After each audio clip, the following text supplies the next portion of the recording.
Halo, perkenalkan nama saya Ernisa Sitorus dan kali ini saya akan membahas sebuah fenomena isu global kontemporer secara garis besarnya di sini adalah terkait ketimpangan ekonomi global dan eksploitasi buruh. Nah, secara khususnya lagi, secara spesifik saya akan membahas terkait eksploitasi buruh migran dan juga pekerja informal. Nah, kita tahu bahwa ketimpangan ekonomi global itu adalah sebuah kesenjangan ya, kesenjangan yang sangat tajam antara negara Global North dan juga Global South.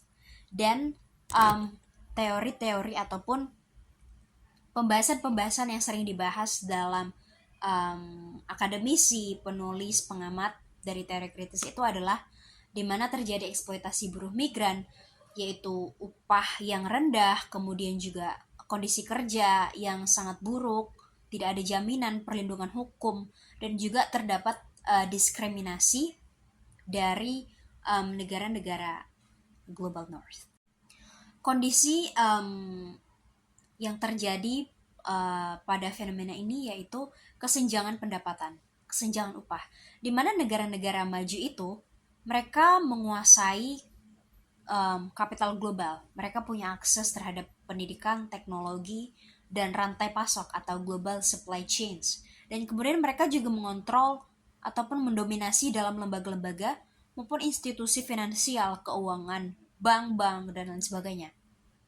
Nah, sementara itu negara berkembang, mereka masih sangat bergantung dan mereka hanya mengandalkan ekspor bahan mentah gitu. Mereka tidak diizinkan ataupun secara leluasa bisa melakukan produksi sendiri di dalam negara. Dan seringkali tenaga-tenaga kerja dari negara-negara Global South itu digaji sangat-sangat murah di luar negeri. Tetapi keuntungannya bagi negara-negara Global South biasanya mereka menerima remitansi. Seperti itu. Kemudian negara-negara Global North, perusahaan-perusahaan besar, MNCs, TNC, dan lain sebagainya, mereka menguasai produksi, distribusi, kemudian juga perdagangan internasional.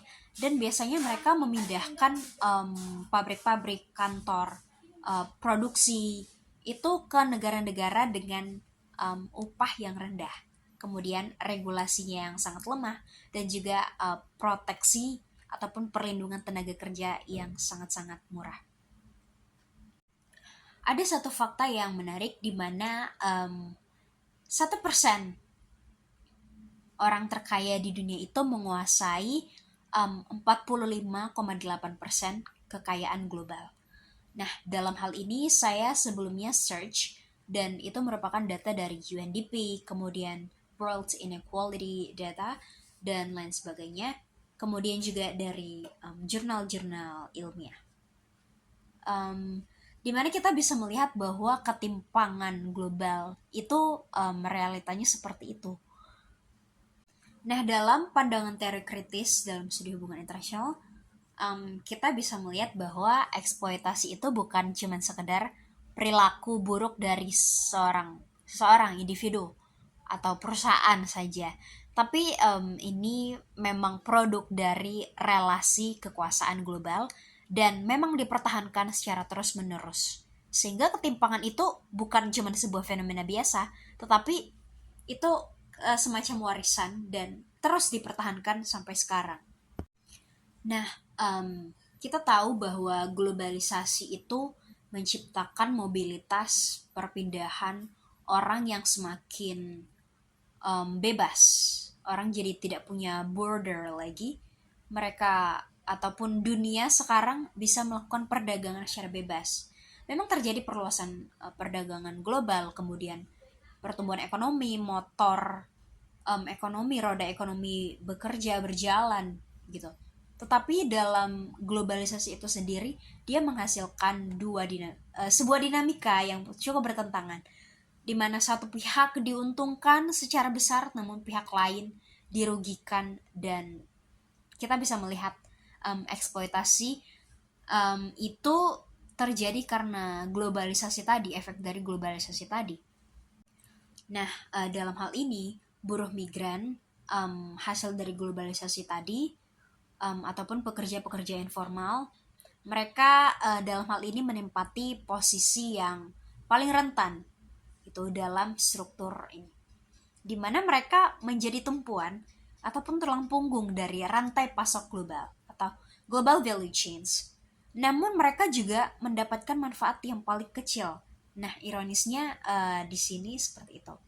Kondisi-kondisi yang terjadi kepada buruh-buruh, para pekerja informal ini, mereka mendapatkan upah yang sangat rendah, kondisi pekerjaan yang tidak layak, mereka tidak digaji dengan layak. Kemudian mereka juga tidak mendapatkan legacy ataupun perlindungan hukum yang seharusnya. Kemudian pekerja-pekerja informal itu biasanya mereka tidak punya kontrak secara jelas gitu, sehingga mereka diperlakukan tidak layak begitu. Mereka tidak dibayar ataupun diupah dengan secara layak gitu.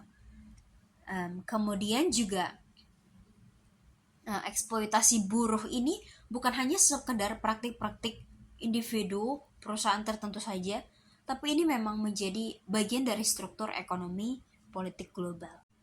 Kali ini saya menyoroti satu teori kritis dari Wallerstein, yaitu World System Analysis, di mana beliau membagi antara core, semi-very-very, dan very-very.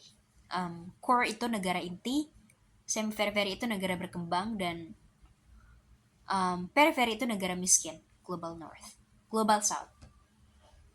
Nah, di dalam ekonomi dunia, sistem ini menghasilkan ketimpangan yang memang cukup sistematis.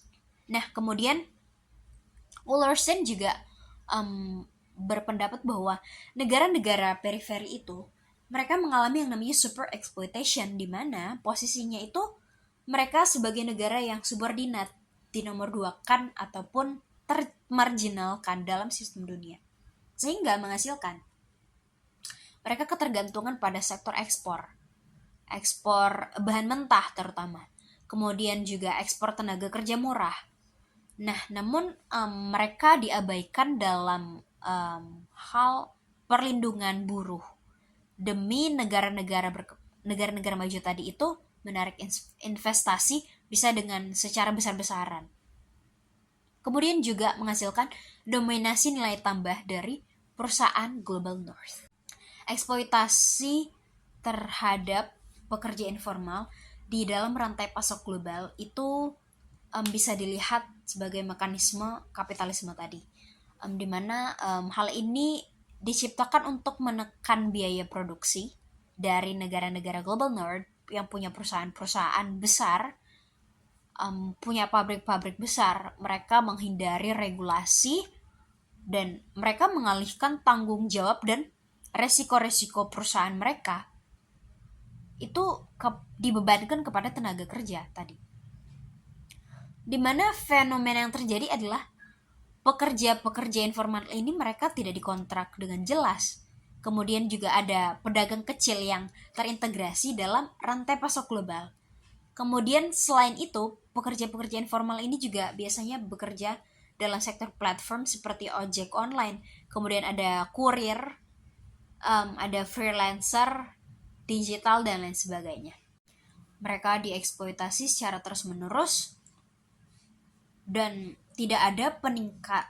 Biasanya migran itu bekerja keluar untuk meningkatkan taraf hidup. Namun yang terjadi adalah kondisi mereka tetap seperti itu. Malah mereka sering didiskriminasi, mendapatkan perlakuan yang tidak adil. Dan ketimpangan itu terus dipelihara. Jadi melalui perspektif dari teori kritis tadi, bahwa globalisasi itu memang tidak netral, itu menguntungkan satu pihak dan merugikan pihak yang lainnya.